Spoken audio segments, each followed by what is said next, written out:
السلام علیکم میں ہوں عائشہ اور آپ دیکھ رہے ہیں کہانی ٹائم ود عائشہ۔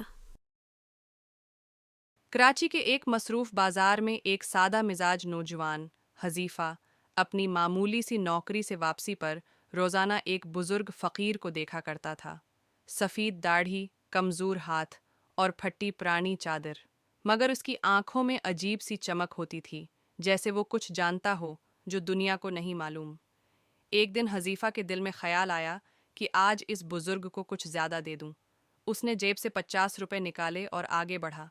ابھی وہ بزرگ کے قریب پہنچا ہی تھا کہ ایک گاڑی تیزی سے گزری اور کیچڑ کا چھینٹا فقیر کے سامنے فرش پر گر گیا۔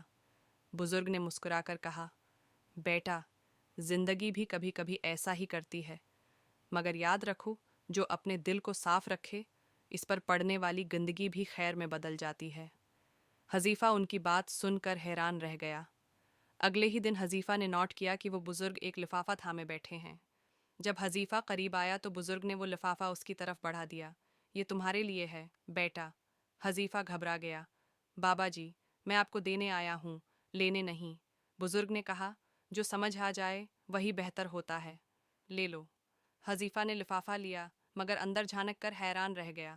اس میں ایک پرچی تھی جس پر لکھا تھا، اگر تم نیکی کرو گے تو خدا وہیں سے لوٹائے گا جہاں سے تم نے کبھی سوچا بھی نہ ہو۔ آج اپنی خواہش کو آزماؤ۔ پرچی کے ساتھ صرف 1000 روپے تھے۔ حذیفہ سوچ میں پڑ گیا، مگر اس نے فیصلہ کیا کہ اس پیسے سے کسی بھوکے کے لیے کھانا خریدے گا۔ اس نے ایک غریب خاتون اور اس کے بچوں کے لیے دال چاول لے لیے۔ جب وہ کھانا دے رہا تھا تو پیچھے سے کسی نے آواز دی، تم حذیفہ ہو؟ وہ پلٹا تو سامنے اس کی کمپنی کے ڈائریکٹر کھڑے تھے۔ میں نے تمہیں کئی بار دیکھا ہے، تم بہت ایماندار لگتے ہو۔ ہمارے آفس میں نئی پوسٹ خالی ہے، کل آ کر انٹرویو دے دینا۔ اگلے دن انٹرویو ہوا اور حذیفہ کو تنخواہ سمیت بہتر عہدہ مل گیا۔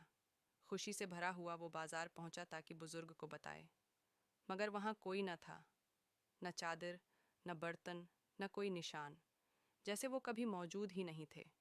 حذیفہ نے لفافہ نکالا، اس پر ایک اور لائن ظاہر ہو گئی تھی، اللہ اپنے بندوں کو مختلف روپ میں آزماتا بھی ہے اور نوازتا بھی۔ حذیفہ کی آنکھوں سے آنسو بہہ نکلے۔ نیکی کا صلہ ہمیشہ ملتا ہے، کبھی فوراً، کبھی وقت سے، مگر ضرور ملتا ہے۔ انسان اگر خلوص سے کسی کی مدد کرے تو رب ایسے دروازے کھول دیتا ہے جس کا بندہ تصور بھی نہیں کر سکتا۔ نئی باتیں ہر دن صرف کہانی ٹائم ود عائشہ پر سبسکرائب کرنا نہ بھولیے، کیونکہ یہاں ہر کہانی آپ کی کہانی بن سکتی ہے۔